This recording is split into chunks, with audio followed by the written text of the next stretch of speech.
Hello fellow exiles and welcome to another video. I won't call this a video guide because quite frankly I don't know much about this build.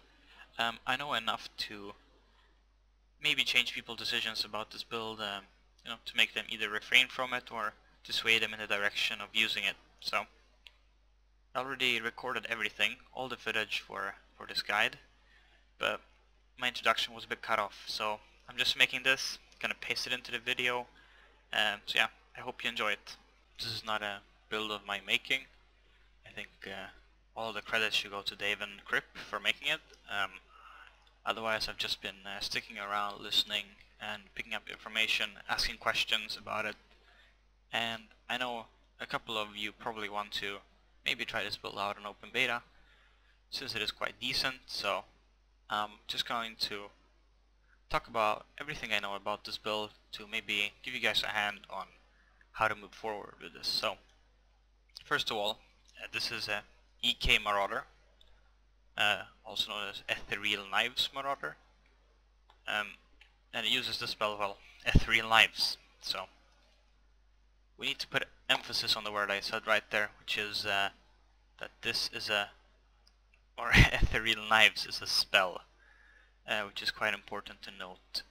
It's not an attack, it's a spell, which means, well, it's increased by, hey, spell damage. So physical damage doesn't do anything, spell damage, yay, increases it. So moving forward from that information,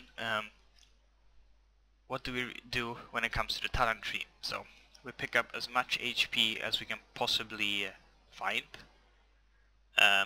going through the Marauder, up to the Templar, taking some nice cast speed and savant nodes.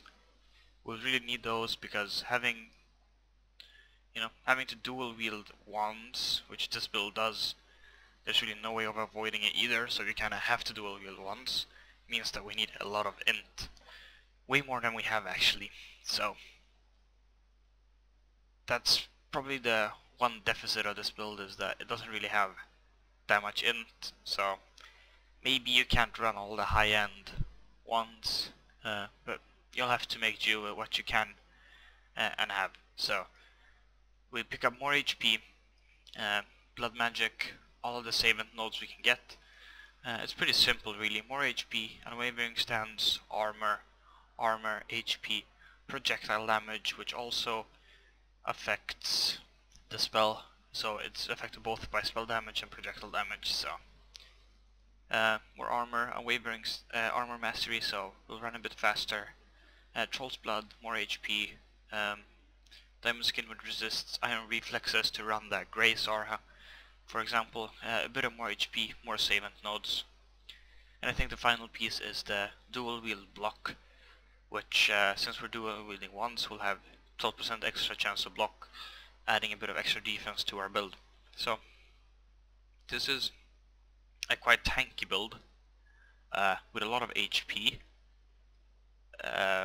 So I think it might be a pretty solid starting build because it's not very hard, and it's a very defensive one. So what do we do when it comes to Ethereal Knives? Well, first of all, when it comes to the support gems, we're going to use Iron Will, which is basically the same thing as Iron Grip, but for spells. There is no keystone for it, so we'll just have to use the support gem instead. It does reduce cast speed, but it's definitely worth it.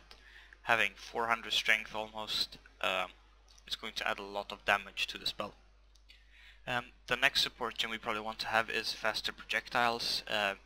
Projectile speed is a very, very good stat to have on this build, which is mostly why we take the dual ones, because we want projectile speed on both of them. It's probably the best stat for this build that you can possibly get. So be wary, look out for projectile speed.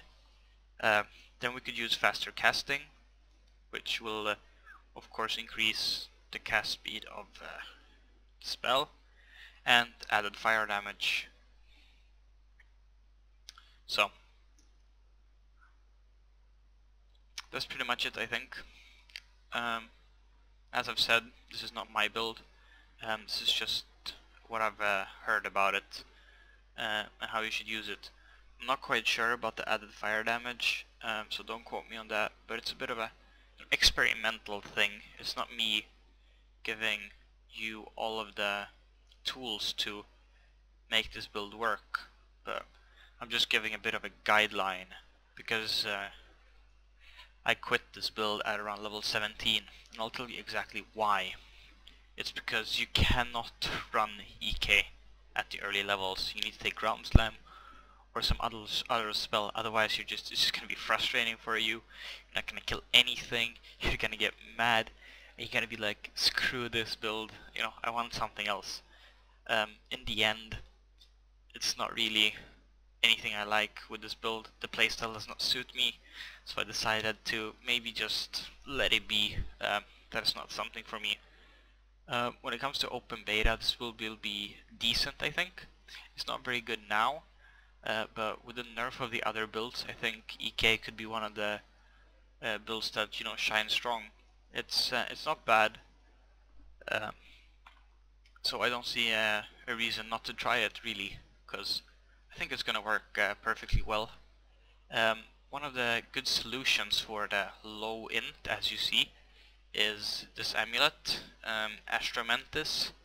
It's very rare, but if you can get your hands on it, it's perfect for the build. So you can have up to 120 increased attributes on it, which means you might be able to drop a couple of savant nodes and you get even more damage from Iron Will, because you'll have 120 more strength. Otherwise you should probably just run an Onyx and try to get as much int as you can, because it will make you able to run those better ones. Otherwise I think that's pretty much it. I don't think I missed anything, but as I said, this is not that much of a guide. It's just me talking a little bit about the build, which I don't know that much about. So hopefully, you know, this might have given you that little kick in the behind that you needed to maybe try out this build, or just add it, given more information about it. So yeah, I hope you enjoyed it, even though it was short, and thanks for watching.